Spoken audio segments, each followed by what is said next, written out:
મહીસાગરના લુણાવાડામાં યુવક ડૂબવાનો મામલો સામે આવ્યો હતો, જ્યાં દોલતપુરા પાસે યુવક ડૂબ્યા છે.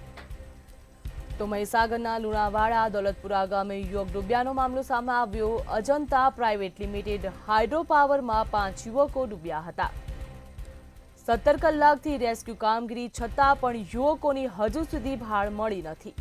17 કલાકથી સતત રેસ્ક્યુ કરવામાં આવ્યો છે, છતાં પણ યુવકોની ભાળ મળી નથી. જિલ્લા તંત્ર અને ઉચ્ચ અધિકારીઓ પણ ત્યાં પહોંચ્યા હતા. તો ગાંધીનગર એનડીઆરએફની ટીમ દ્વારા પણ યુવકોની શોધખોળ ચાલુ કરવામાં આવી છે. દીકરા અંદર કામ કરતા હતા, કેટલા સમયથી કામ કરતા હતા અને હાલ આજે શું ઘટના ઘટી, તમને ક્યારે ખબર પડી ઘટના? લગભગ સમય તો બહુ ટાઈમથી વાયરમેનનું કામ કરતા ભાઈ. અલગ અલગ જગ્યાએ જતા ભાઈ, જ્યાં જ્યાં મોકલે કોન્ટ્રાક્ટ મોકલતા જતા. આ બાજુ આવતા હું એના કાકા થયું મોટા રણછોપરામાં, ભાઈ મારો ભત્રીજો નાના રણછોપરામાં રહે છે.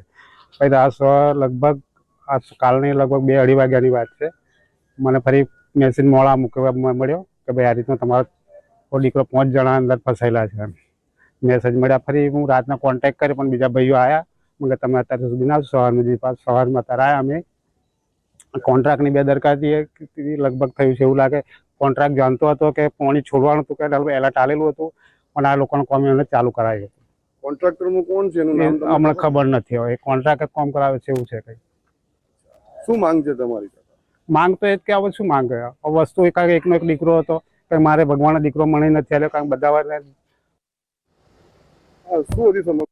આવ્યો હતો ફોન આવ્યો એટલે અમને એવું કીધું કે ભાઈ તમારા ગામનો વ્યક્તિ અને 2 જણા સાથે જ હતા એ લોકો, પણ એમાં એક બચી ગયો અને આ ભાઈ અંદર ને અંદર ફસાઈ ગયા પાણીમાં.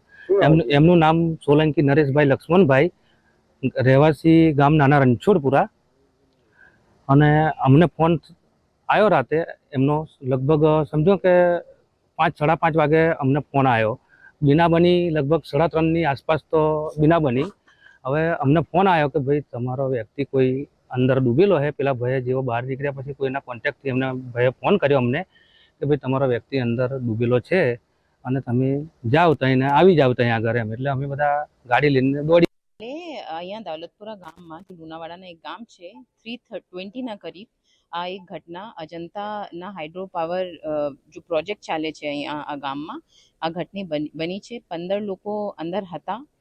જો પ્રાથમિક માહિતી અમે મળી હતી આ છે કે 15 લોકો અંદર હતા. આમાંથી 10 નીકળી ગયા બહાર, પછી 5 હવે એમના બચાવની કામગીરી કાલે ચાલતી હતી. 4 વાગ્યા સુધી અમારી નગરપાલિકાની ફાયર ટીમ અને એસડીઆરએફ પણ અહીંયા પહોંચી ગઈ હતી અને બચાવની કામગીરી કરતી હતી. પછી અમે લોકોને એનડીઆરએફને પણ જાણ કરી અને એનડીઆરએફ પણ 1 વાગ્યા સુધી રાત્રે અહીંયા આવી ગઈ હતી. એમની જો કામગીરી છે શોધકામની આ 5 વાગ્યા સુધી ચાલી હતી સવારમાં. અને પછી જ્યારે કંઈ वो મળી નથી, પણ અમે લોકો અહીંયા બધા એકદમ એલર્ટ મોડ પર હતા. બધા ટીમ અહીંયા પહોંચી ગઈ હતી અને પછી હવે સવારમાં 8 વાગ્યાથી એનડીઆરએફ એસડીઆરએફ ફાયરની ટીમ અહીંયા છે. અમે લોકો બધા અહીંયા છે અને શોધકામની આ 5 લોકો જો ગુમશુદા છે એમની શોધકામની કામગીરી ચાલે છે.